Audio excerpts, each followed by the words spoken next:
I want you to imagine a house on an ordinary street. It is a warm evening in late autumn, still and quiet. A family sits around a dinner table. They are laughing. They talk about their day, school, work, a funny video.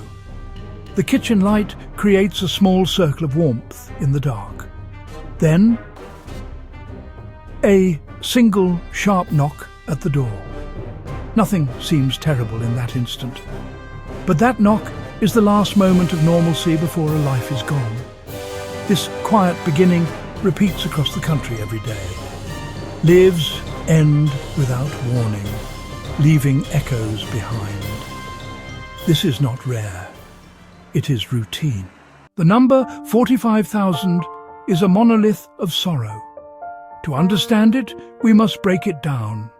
Different paths lead to the same tragic end. Guns kill in different ways, each telling a different story. Homicides, one person taking the life of another. Suicides, a life ended by one's own hand. Accidents, an unintentional discharge, devastating in a moment. Law enforcement actions, mass shootings.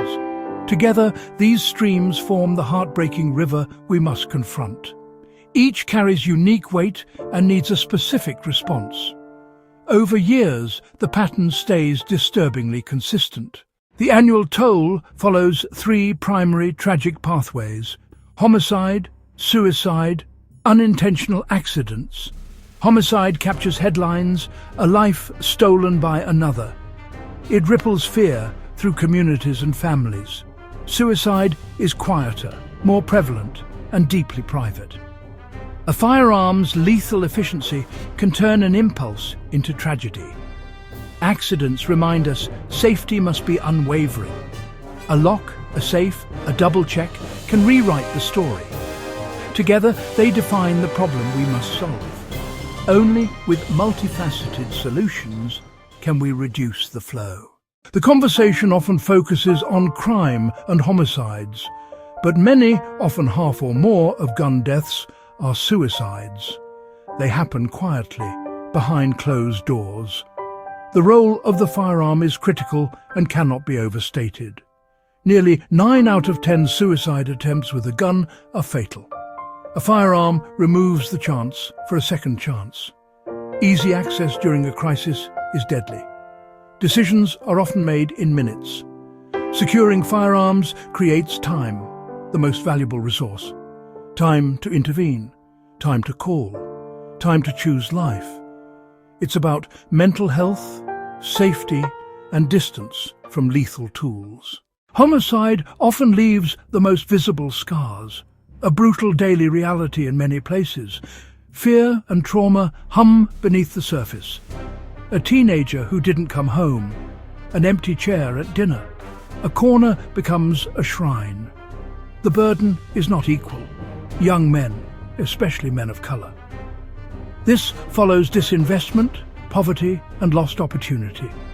Families and communities are changed forever. The wound reaches economy, trust, and safety at home. Solutions require investment and community-based prevention. Hope grows when opportunity does. Mass shootings seize the nation's attention. They make headlines and dominate screens. Schools, stores, sacred spaces, concerts, horror spreads fast. Names of places become symbols of grief. Yet these events are a small fraction of total gun deaths. Most deaths happen at home, on streets, in quiet places, but the fear reshapes daily life, a heavy social cost. Survivors and families carry scars long after cameras leave. Their symbolic power demands prevention and care. We must ensure it doesn't happen again. 45,000 measures death, not the full toll. For each life lost, many more survive with injuries. Recovery can take months or years. Walking, speaking, living anew. Medical costs can reach hundreds of thousands. Lost wages, accessibility changes, ongoing care. PTSD, anxiety, and hypervigilance haunt survivors. Families become caregivers, carrying heavy emotional weight. Many injuries, especially accidental, are preventable. Locks, safes, and education save lives and prevent harm. Reducing injuries is as vital as reducing deaths. The numbers are not random, they form patterns. They show who is at risk and where. Men die by gunfire far more than women, homicide and suicide. Youth face higher homicide risk. Suicide risk rises with age. Urban violence concentrates in small areas, pockets of trauma. Rural areas face high suicide rates, isolation, distress, access. Black Americans die of gun homicide at nearly 10 times the rate of whites. Failures in care and deep inequality add fuel. Easy access in crisis raises the stakes. Data is diagnosis, guiding targeted, life-saving action. Return to that ordinary house, the family at dinner. The knock we feared can meet a different ending.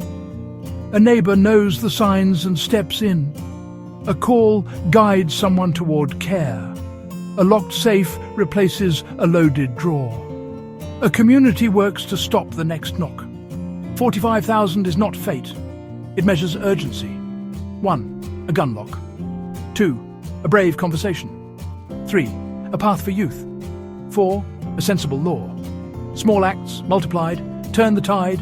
This number can change. Speak, vote, secure, call, support. One safe act can change the tally. One life saved is reason enough.